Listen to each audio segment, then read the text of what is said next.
kusoo dhawow Qaraax Tube fadlan subscribe dheh waxaad ka helaysaa macluumaadkii ugu dambeeyay kubadda cagta iyo sheekooyin kale dhammaan asxaabteena la socota channelka Qaraax Tube waxaad kusoo dhawaataan wararkii ugu dambeeyay ee suuqa kala iibsiga ciyaartooyda kooxda kubadda cagta Chelsea ayaa xiiseynaysa inay soo qaadato goolahayaha kooxda kubadda cagta Everton Jordan Pickford oo 24 sano jir ah si uu bedel ugu noqdo Divock Courtois oo laga yaabo inuu ku biiro kooxda kubadda cagta Real Madrid.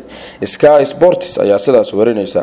Manchester United ayaa bixin doonta ama laga yaabaa in 80 milyan ay gaarsiiyaan qiimaha difaaca dambe ee kooxda kubadda cagta Leicester iyo xulka Ingiriiska Harry Maguire oo ay doonayaan inay Old Trafford keenaan. balse United waxay iska iibin doontaa Marcos Rojo, Matteo Darmian labadaas oo bedelkooda la keeni doono Harry Maguire. kooxda Wolves ayaa doonaysa inay qaadato ciyaaryahanka 28 sano jirka ee Manchester rabta inay iska dirto ee Marcos Rojo kaas oo tababare Jose Mourinho uu ku qanci waayay. Mauricio Sarri wuxuu diyaar u yahay inuu Hazard ka dhigo kabtanka kooxda kubadda cagta Chelsea si uu yaraato xiisadda Hazard inuu ku biiro kooxda Real Madrid. Chelsea waxay sii wadi doontaa xiisaha ay kaga hor istaagi doonto Madrid in 200 milyan ay ku qaataan Eden Hazard.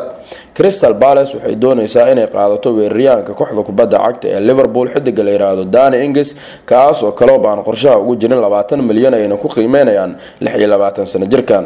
Juventus difaaceeda Daniel Rugani ayaa aqbalay inuu ku biiro kooxda kubadda cagta Chelsea balse 23 sano jirkan wakiilkiisa ayaa la kulmi doona qaar kamid ah mas'uuliyiinta kooxda kubadda cagta ee Blues. ciyaaryahanka garabka ka ciyaara kooxda kubadda cagta ee Chelsea William oo 29 sano jir ah ayaa doonaya inuu ku biiro Manchester United 66 milyan ayaa lagu qiimeynayaa xidigan 32 sano jirkan ayaa laga yaabaa Blues inay iska fasaxdo.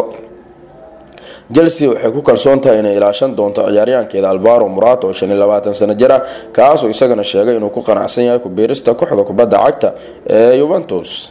Basiktaas waxay wada hadallo kula jirtaa Liverpool waxay ka doonaysaa goolaha Ziman Miyole oo 30 sano jir ah kaas oo kamid ah goolayaasha Klopp uu ka qoostay. Sidoo kale Lazar Markovic oo 24 sano jir ah ay doonayaan inay ka qaataan kooxda kubadda cagta ee Liverpool.